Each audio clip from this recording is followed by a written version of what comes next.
So since it's summer, I thought it would be only fitting to talk about one of the most quintessential summer experiences of all time, the summer camp. The summer camp is a great setting for horror and mystery novels.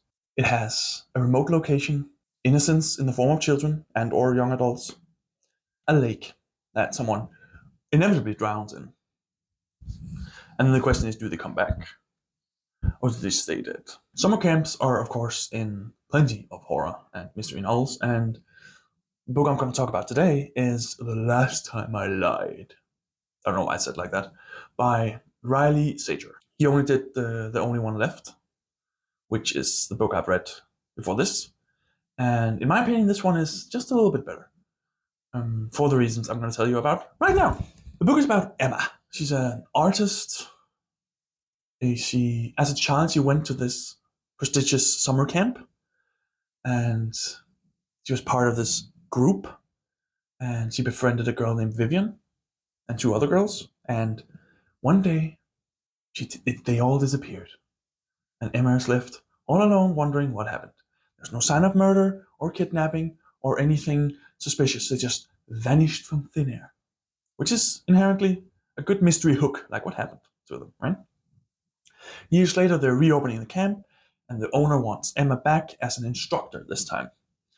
So she goes back. It's probably a horrible idea since she has a lot of trauma about what's happened, but she does anyway. And this time, she befriends a new group of people, a new group of children, of women, of girls. And there's these kind of connections between the past and the present. The girls from the past has these archetype like the queen bee, the one who's in charge, and the new group of girls also have them. So in a way, the presence reflects the past a little bit. Isn't that interesting? So the story actually cuts between the past, Emma as a child, young adult, I should say, teen, and her as an adult trying to find out what happened to the girls, right? And the only thing that's kind of off about this book is that it can be somewhat hard to know when you're in the present and when you're in the past. You will figure it out, but sometimes it will just sneak up on you because some sections are, of course, past and some are present. Sometimes you can be in the present and look at something like a rock and be like, "Oh, I remember that," and then a flashback will come, and you kind of see this little scene from the past, right? And you think, "Did we cut? Did we cut? No, we're still in the present, but reflecting on the past." And thus, it can be a little bit. It's not overly difficult to figure out, and you will figure it out fast, but you need to pay a little bit of attention when consuming this book. What Riley Sager does exceptionally well, and why I think he's easily the best mystery writer writing today, he is so good at pacing. He's so good at moving the plot forward. No scene is actually wasted.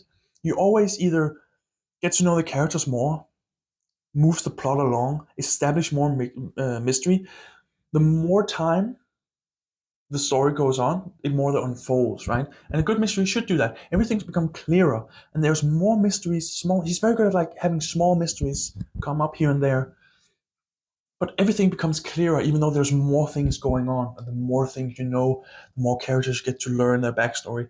Everything becomes clearer, though there are more mysteries going on, right? Riley Sager does an exceptionally good job at establishing his characters, presumably the main character first, gives a reason to sympathize, show off why they're cool, why they're worth following, also shows their flaws.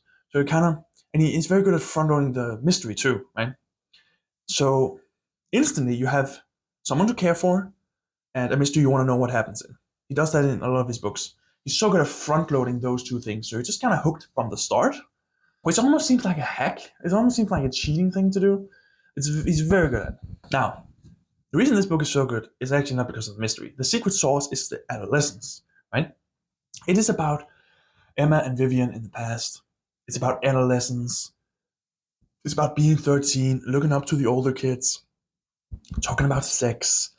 In this book, Emma has her first period. When you, as an adult, reflect, you look back and see how everyone was actually young. The older kids were not like adults. They were not that. They were still kids too, right?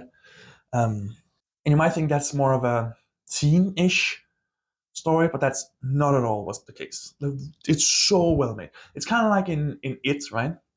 Where the point is still Pennywise and the horrors and stuff that happens, but the scenes with the kids intertwined makes it builds everything. It builds like a pathos and a childhood and a loss of innocence in the adolescence, which I think works perfectly well. And again, summer camp is just a great way to and a great setting for this to happen, right?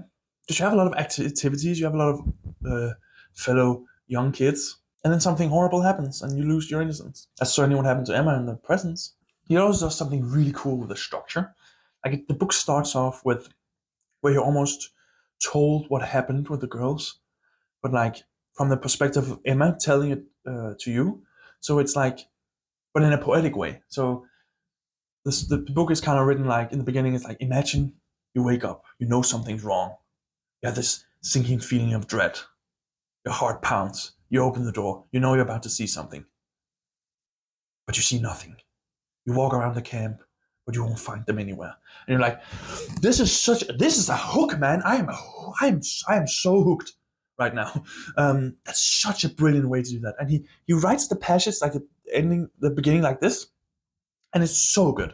And then later in the book, he writes like that again, and you're like, oh, he did it again. Now something must happen, right? So he just uses the craft and the way he structures that section for later too, and it's so good. I mean, he's so good. Did I mention he was so good? This book is so good. The ending works wonderfully because everything kind of falls to place in a really satisfying way, or at least I think so. Of course, your mileage may vary. That's the thing about the mystery genre. If you don't feel that way, it can be difficult to really like mysteries.